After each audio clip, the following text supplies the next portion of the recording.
Richmond, Tennessee Republican. You are on these bipartisan talks. So one side, the president says, doesn't look like a deal. Nancy Pelosi says, there ain't going to be no deal, not for the DACA.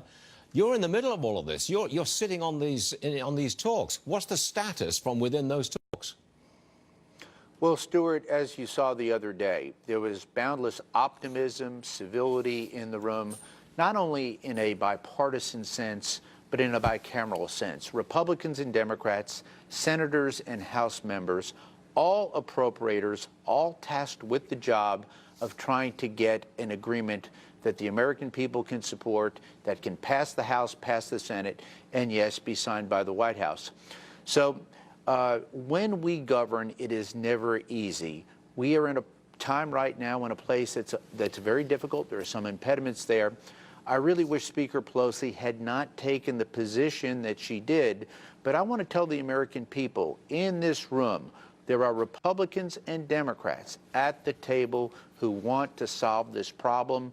I'm committed to solving this problem, and I think what we're going to see is very pragmatic people hopefully come up with a solution that will be suitable for the White House. Are there Democrats in this meeting who favor and who accept a wall or a structure?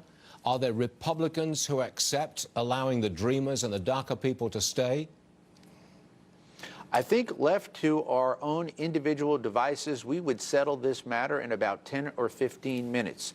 So the answer is yes. There's flexibility, there's reasonableness. Democrats realize there needs to be a wall, there needs to be a border security agreement.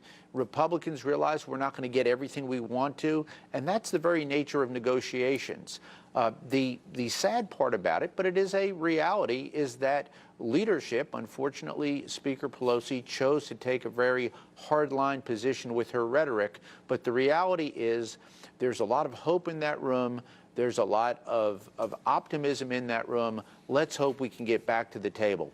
I've reached out to my Democratic colleagues and my Republican colleagues to say, let's continue moving forward. We cannot give up. Okay, let me bring this one to you.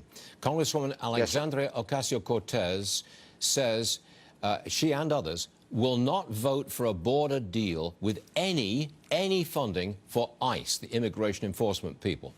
No, she won't do it. No funding for ICE. What do you make of that?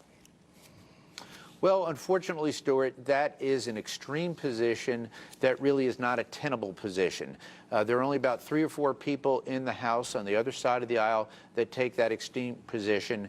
Let's face it, the majority of Democrats and all the Republicans I know support ICE. It's very important. The men and women of ICE are doing a tremendous job. And so we're always going to have, unfortunately, some extreme positions espoused.